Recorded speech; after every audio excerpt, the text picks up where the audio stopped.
सो वो figure it out खत्म।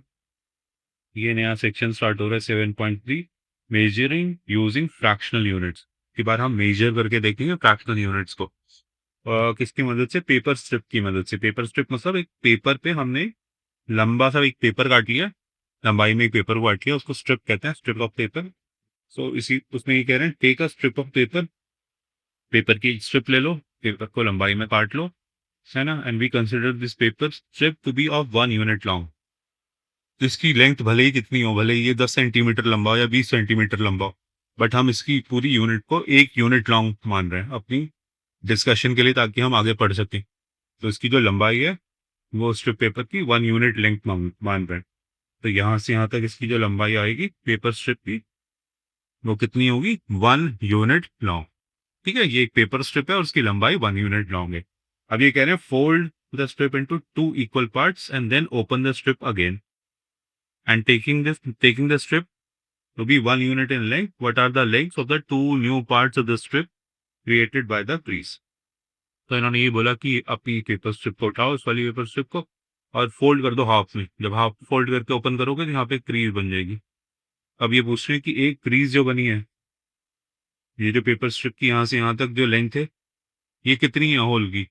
तो कितने पार्ट्स में आपने पेपर स्ट्रिप को इक्वली डिवाइड कर लिया, 2 पार्ट्स में। 2 पार्ट्स में इक्वली डिवाइड किया ना, जब आपने उसको फोल्ड किया, फोल्ड करके ओपन किया, तो जो क्रीज जो थी ये बिल्कुल पेपर स्ट्रिप के बीच में आएगी अगर आपने इक्वली डिवाइड किया। तो आपने 2 पार्ट्स में डिवाइड कर दिया, 2 पार्ट्स में डिवाइड कर दिया, तो एक पार्ट की फ्रैक्शन कितनी बन गई, 1/2। अगर 3 पार्ट्स में डिवाइड करते तो उसकी फ्रैक्शन होती है 1/3, है ना। तो इस तरह से आपने आधा और आधा में पेपर स्ट्रिप को डिवाइड कर दिया। सो पेपर स्ट्रिप नहीं, देखो आगे बढ़ते हैं। What will you get if you fold the previously folded strip again into 2 equal parts. पिछली बार हमने पेपर स्ट्रिप को 2 पार्ट्स में फोल्ड किया था, है ना। इससे प्रीवियसली अभी हमने उसको 2 पार्ट्स में फोल्ड किया था, 2 पार्ट्स में फोल्ड किया था, और ईच पार्ट जो था उसका फ्रैक्शन था 1/2, 1/2, 1/2 के हमें 2 फोल्ड्स मिल गए थे। अब ये कह रहे हैं कि what will you get if you fold the previously folded strip again into 2 equal parts. तो ये बहुत अच्छी सी एक्सरसाइज है, इससे आपको सारे फ्रैक्शन बड़े इजीली समझने को मिल सकता है।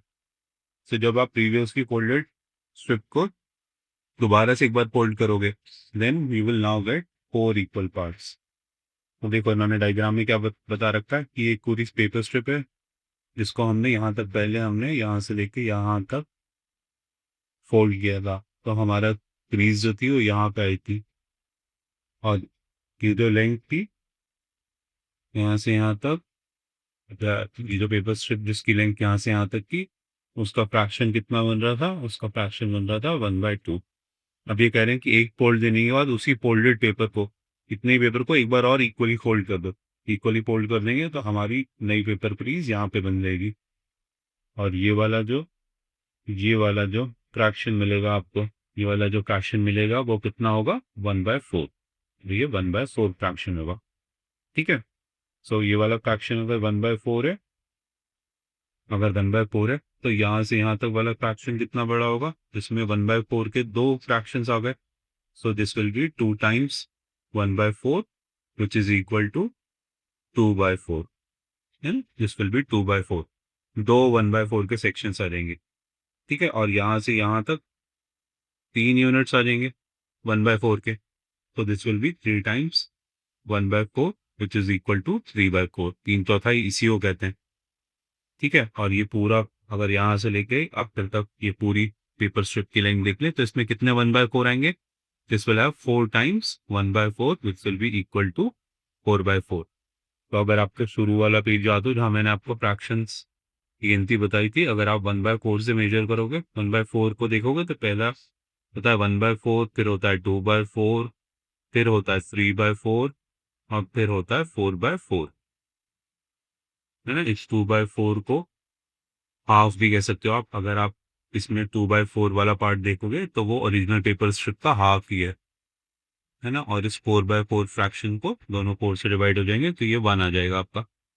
तो अगर आप इस वाली लेंथ को 4/4 वाली लेंथ को देखोगे, 4/4 वाली लेंथ को देखोगे, तो ये एंटायर पेपर है ना। 2/4 वाले को अगर देखोगे तो ये हाफ पेपर स्ट्रिप है, 1/2 पेपर स्ट्रिप है। तो इस तरह से 1/4 वाले कॉन्सेप्ट को देख के 1/4 वाले फोल्ड को देख के आप बता सकते हैं कि 1 यूनिट है 1/4 का, 2 यूनिट्स हैं 1/4 के, 3 यूनिट्स हैं 1/4 के और 4 यूनिट्स हैं 1/4 के। ये पेपर स्ट्रिप वाली एक्टिविटी अच्छी होती है। आप एक बार पेपर को फोल्ड करोगे तो वो 2 पार्ट्स में डिवाइड हो जाएगा, तो ईच पार्ट हो जाएगा 1/2, और उसी फोल्डेड पेपर को एक बार और फोल्ड दे दोगे तो ना वो जो ओरिजिनल पेपर का फोल्ड होगा उसका वो 4 इक्वल पार्ट्स में डिवाइड हो जाएगा ओरिजिनल पेपर।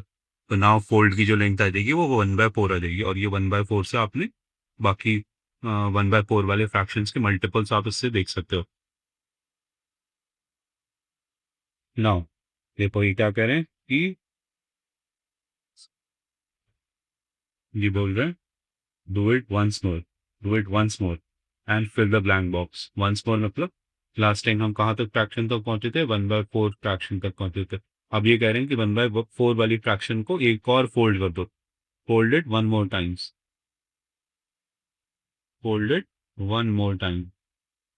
अगर आपने पेपर को एक बार फोल्ड दिया तो 1/2 फ्रैक्शन आ गया, दूसरी बार फोल्ड दिया तो 1/4 आ गया, 1/4 को एक और फोल्ड दोगे तो क्या फ्रैक्शन आएगा, 1/8। ठीक है, सो 1/8 फ्रैक्शन आएगा आपका। सो 1/8 फ्रैक्शन आएगा। सो ये वाला जो पार्ट होगा वो कितना होगा, इसी सेम गिन सकते हो कि इतने इतने कितने पार्ट्स आ जाएंगे अगर चीज से मेजर करो। एक एक तो ये आ गया जिसको मैंने हाईलाइट किया, एक हिस्सा ये आ गया, अब मैं ऊपर डाल रहा हूँ, 2 3 4 5 6 7 8। तो 8 इक्वल पार्ट आ गए। अगर किसी चीज को 8 इक्वल पार्ट्स में डिवाइड कर दिया तो एक पार्ट का क्या फ्रैक्शन होगा, एक फ्रैक्शन होगा 1/8। ठीक है, सो 2 टाइम्स क्या हो जाएगा, 2 टाइम्स 1/8 मतलब कि ये वाला फ्रैक्शन कितना होगा, ये वाला फ्रैक्शन कितना होगा, इसको नीचे बॉक्स में लिख के बताओ। इसको इसको कह सकते हो 2 टाइम्स 1/8, तो इसको आगे ही लिख देते हैं, इसके आगे this will be equal to 2/8, है ना। पहले वाला था 1/8, दूसरा वाला आ गया 2/8। अब इसके नीचे वाला जो है यहाँ से लेके यहाँ तक उसमें 3 यूनिट्स आ गए, तो आपको क्या, आप क्या बोलोगे, 3 times 1/8 which will be equal to 3/8, 3/8 के बराबर होगा ये। ठीक है, इसके नेक्स्ट अगर एक और सेक्शन उसमें ऐड कर लोगे यहाँ तक, तो वो क्या होगा, वो होगा 4 टाइम्स 1/8। वो किसके बराबर हो जाएगा, वो हो जाएगा 4/8 के बराबर। ठीक, इसी तरह से इसका अगला वाला फ्रैक्शन भी अगर ऐड कर लोगे तो उसको क्या कहोगे आप, उसको बोलोगे 5 टाइम्स 1/8। ये किसके बराबर होगा, 5/8 के। ठीक, इसके नेक्स्ट वाला कितना होगा, ये होगा 6 टाइम्स 1/8, तो ये हो जाएगा 6/8। ठीक, इसके नेक्स्ट वाला होगा 7 टाइम्स 1/8, तो यहाँ पे आप लिख सकते हो 7 टाइम्स 1/8, जो कि बराबर होगा 7/8 के। ठीक है, और जो नेक्स्ट वाला होगा यहाँ से लेके यहाँ तक टोटल, वो तो इन्होंने लिखा हुआ ही है बॉक्स में, 8 times 1/8 will be equal to 8/8 और 1। ठीक, तो इसमें फ्रैक्शंस कैसे रन कर रहे हैं, इसमें फ्रैक्शंस इसी तरह से एक के बाद एक आ रहे हैं, 1/8, फिर आ रहा है 2/8, फिर आ रहा है 3/8, 4/8, 5/8, 6/8, 7/8 और 8/8। तो इस तरह से आप अप्रिशिएट कर सकते हैं। आपने अगर किसी चीज़ को 8 पार्ट्स में डिवाइड कर दिया तो पहला पार्ट होगा 1/8, पहला और दूसरा ऐड कर दोगे तो वो 2/8 होगा, फिर 3/8 होगा, 4/8 होगा, सिमिलरली 8/8 तक चला जाएगा। अब देखो कुछ फ्रैक्शंस को आप सिंप्लीफाई करके भी लिख सकते हो, आप उसको विजुअलाइज करने की कोशिश करना। क्या 2/8 को मैं 1/4 लिख सकता हूँ, क्या मैं 1/4 लिख सकता हूँ, क्या यहाँ से यहाँ तक वाला हिस्सा जो है, यहाँ से यहाँ तक वाला जो हिस्सा है, क्या ये 1/4 नजर आ रहा है तुम्हें पूरे टोटल पेपर का, हाँ मुझे तो नजर आ रहा है। इसी तरह से 4/8 जो है, इसको सिंप्लीफाई करके 1/2 लिख सकते हो, इसको 1/2 लिख सकते हो। क्या पेपर यहाँ से लेके यहाँ तक आपको 1/2 नजर आ रहा है, आधा पेपर नजर आ रहा है, हाँ ये आधा ही है। ठीक है, इसी तरह से 6/8 को क्या आप क्या आप 3/4 लिख सकते हो? दोनों ऊपर नीचे मैंने दोनों 2 से मल्टीप्लाई कर दिया, तो ये 3/4 फ्रैक्शन के बराबर ये दो के पेपर के यहाँ से लेके यहाँ तक ये जो डिस्टेंस है ये 3/4 ही है ना, जो 6/8 था। और ये जो 8/8 वाला फ्रैक्शन है, दोनों को ऊपर नीचे 8 से डिवाइड कर दो, डिवाइड कर दोगे तो क्या आएगा 1/1 या फिर 1। तो ये टोटल यहाँ से लेके यहाँ तक पेपर कितना है, शुरू से लेके आखिर तक ये 1 ही तो था, ये 1 ही तो है, तो इसीलिए इन्होंने आखिर में उसके 8/8 इक्वल्स 1 लिखा हुआ है यहाँ पे, 8/8 इक्वल्स 1 लिखा हुआ है।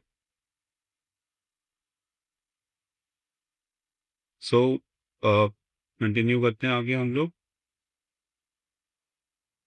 मेजरिंग यूजिंग फ्रैक्शनल यूनिट्स का यूज करके हमें चीज़ों को मेजर करना है। So fractional quantities can be measured using fractional units.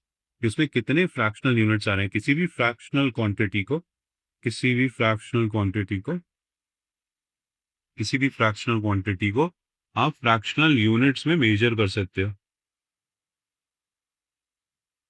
ठीक है, जिस तरह किसी भी नंबर को आप यूनिट नंबर से मेजर करते हो कि 100 के अंदर कितने यूनिट नंबर्स, कितने 1 आते हैं, उसके अंदर 100 आते हैं।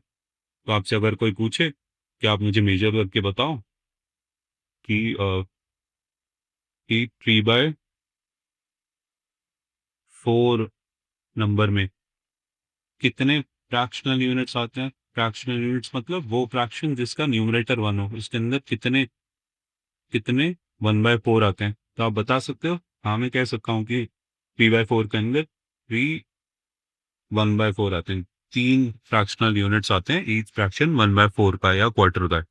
तो मैं 3/4 को फ्रैक्शंस में कैलकुलेट कर सकता हूँ, कि 3/4 में कितने 1/4 आते हैं, तो 3 बार 1/4 आता है 3/4 में।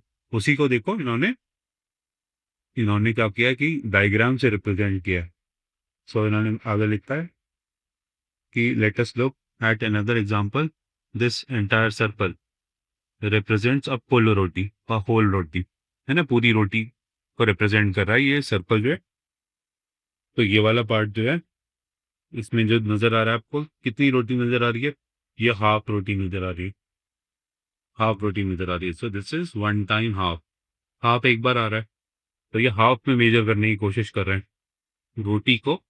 रोटी को ये हाफ फ्रैक्शनल यूनिट्स में मेजर करने की कोशिश कर रहे हैं कि बताओ ये जो रोटियां बना रखी हैं डिफरेंट डायग्राम्स में, उसमें कितनी आधी आधी रोटियां हैं। तो पहले वाले में 1 टाइम हाफ है, इसमें तो आधी रोटी है, एक आधी रोटी है। ठीक है, नेक्स्ट वाली जो बना रखी है इन्होंने रोटी, उसमें कितनी रोटीज, कितनी कितने हाफ नजर आ रहे हैं। ये पूरी एक रोटी है जिसको हाफ हाफ में इन्होंने डिवाइड कर रखा है। सो 1 को, एक रोटी को हाफ प्लस हाफ भी लिख सकते हैं। तो इसमें कितने हाफ आ रहे हैं, इसमें 2 टाइम्स हाफ आ रहे हैं, उसकी 2 हाफ रोटी आ रही है। ठीक है, अब ये नेक्स्ट वाली फिगर में इन्होंने 1.5 रोटी ले रखी है, 1.5 रोटी है ये, एक रोटी को भी आधा आधा कर रखा है और बाकी आधी रोटी है। तो इसको 1.5 रोटी को आप कैसे लिख सकते हो, फर्स्ट एक रोटी को आधा प्लस आधा लिख सकते हो और आधी रोटी को ऐसे लिख सकते हो। तो 1.5 रोटी में कितनी आधी रोटियां आती हैं, 3 टाइम्स हाफ, 3 आधी रोटियां आती हैं। सिमिलरली 2 रोटी के अंदर कितनी हाफ रोटी आती है, इसके अंदर 4 हाफ रोटियां आती हैं। इसके बाद 2.5 रोटी या 2.5 रोटी के अंदर कितनी आधी रोटियां आती हैं, उसके अंदर 5 आधी रोटियां आती हैं। इन्होंने 2.5 रोटी को आधी आधी रोटी में डिवाइड कर लिया। यहाँ पे आप इनके पास 2.5 रोटी थी इस जगह पे, तो इन्होंने एक रोटी को आधे आधे 2 हिस्सों में बांटा, दूसरी रोटी को आधे आधे 2 हिस्सों में बांटा और तीसरी आधे वाले को ऐसे ही लिख लिया। और ये आधे आधे देखे इन्होंने कितनी कितनी बार आधा आ रहा है, तो 5 टाइम्स हाफ आ रहा है, तो उसका मतलब 2.5 रोटी इक्वल्स 5 टाइम्स हाफ। सो आखिर में इन्होंने ये लिखा हुआ है कि we can describe how much the quantity is by collecting together the fractional unit.